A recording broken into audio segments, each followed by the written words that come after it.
ಇವತ್ತು ರಾಜ್ಯ ಭಾರತೀಯ ಜನತಾ ಪಕ್ಷದ ಕಚೇರಿಯಲ್ಲಿ ರಾಜ್ಯಾಧ್ಯಕ್ಷರ ಸಮ್ಮುಖದಲ್ಲಿ ಹಾಗೂ ನಮ್ಮ ಪಕ್ಷದ ಹಿರಿಯ ನಾಯಕರಾದಂಥ ಯಡಿಯೂರಪ್ಪನವರು ಅವರ ಸಮ್ಮುಖದಲ್ಲಿ ಮತ್ತು ಮಾಜಿ ಮುಖ್ಯಮಂತ್ರಿಗಳಾದಂಥ ಬಸವರಾಜ ಬೊಮ್ಮಾಯಿ ಅವರ ಒಂದು ಮುಖಂಡತ್ವದಲ್ಲಿ ಹಾವೇರಿ ಜಿಲ್ಲೆಯ ಎಲ್ಲ ಪಕ್ಷದ ಎಲ್ಲ ಪದಾಧಿಕಾರಿಗಳ ಒಂದು ಸಭೆಯನ್ನು ಕರೆದು ಮುಂದೆ ಬರುವಂತಹ ತಾಲೂಕ್ ಪಂಚಾಯತ್, ಜಿಲ್ಲಾ ಪಂಚಾಯತ್ ಮತ್ತು ಗ್ರಾಮ ಪಂಚಾಯತ್ ಚುನಾವಣೆಗಳನ್ನು ಎದುರಿಸಲಿಕ್ಕೆ ಸಜ್ಜಾಗಬೇಕು ಅನ್ನೋಂಥ ಅದರ ಬಗ್ಗೆ ಒಂದು ದೊಡ್ಡ ಚರ್ಚೆಯನ್ನು ಕೂಡ ಮಾಡಿ ಯಾವ ರೀತಿ ಸಂಘಟನೆ ಆಗಬೇಕು ಮತ್ತು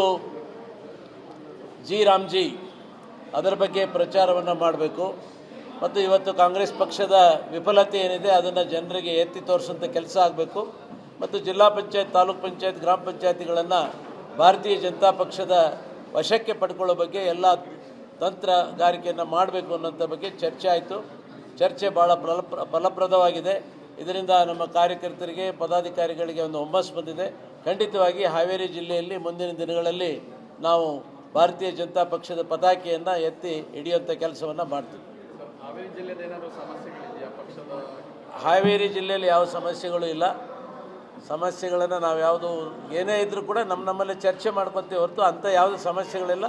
ಅದು ರಾಜ್ಯ ಮಟ್ಟದ ನಾಯಕರ ಗಮನಕ್ಕೆ ತಂದು ಮಾಡೋಂಥ ಸಮಸ್ಯೆಗಳಾಗಿಲ್ಲ. ಇಲ್ಲಿ ಭಾಳ ಸ್ಪಷ್ಟವಾಗಿ ಸೂಚನೆಯನ್ನು ಕೊಟ್ಟಿದ್ದಾರೆ.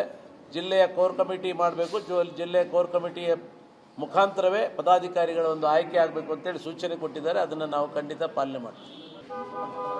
ಇವತ್ತು ರಾಜ್ಯ ಭಾರತೀಯ ಜನತಾ ಪಕ್ಷದ ಕಚೇರಿಯಲ್ಲಿ ರಾಜ್ಯಾಧ್ಯಕ್ಷರ ಸಮ್ಮುಖದಲ್ಲಿ ಹಾಗೂ ನಮ್ಮ ಪಕ್ಷದ ಹಿರಿಯ ನಾಯಕರಾದಂಥ ಯಡಿಯೂರಪ್ಪನವರು ಅವರ ಸಮ್ಮುಖದಲ್ಲಿ ಮತ್ತು ಮಾಜಿ ಮುಖ್ಯಮಂತ್ರಿಗಳಾದಂಥ ಬಸವರಾಜ ಬೊಮ್ಮಾಯಿ ಅವರ ಒಂದು ಮುಖಂಡತ್ವದಲ್ಲಿ ಹಾವೇರಿ ಜಿಲ್ಲೆಯ ಎಲ್ಲ ಪಕ್ಷದ ಎಲ್ಲ ಪದಾಧಿಕಾರಿಗಳ ಒಂದು ಸಭೆಯನ್ನು ಕರೆದು ಮುಂದೆ ಬರುವಂತಹ ತಾಲೂಕ್ ಪಂಚಾಯತ್, ಜಿಲ್ಲಾ ಪಂಚಾಯತ್ ಮತ್ತು ಗ್ರಾಮ ಪಂಚಾಯತ್ ಚುನಾವಣೆಗಳನ್ನು ಎದುರಿಸಲಿಕ್ಕೆ ಸಜ್ಜಾಗಬೇಕು ಅನ್ನೋಂಥ ಅದರ ಬಗ್ಗೆ ಒಂದು ದೊಡ್ಡ ಚರ್ಚೆಯನ್ನು ಕೂಡ ಮಾಡಿ ಯಾವ ರೀತಿ ಸಂಘಟನೆ ಆಗಬೇಕು ಮತ್ತು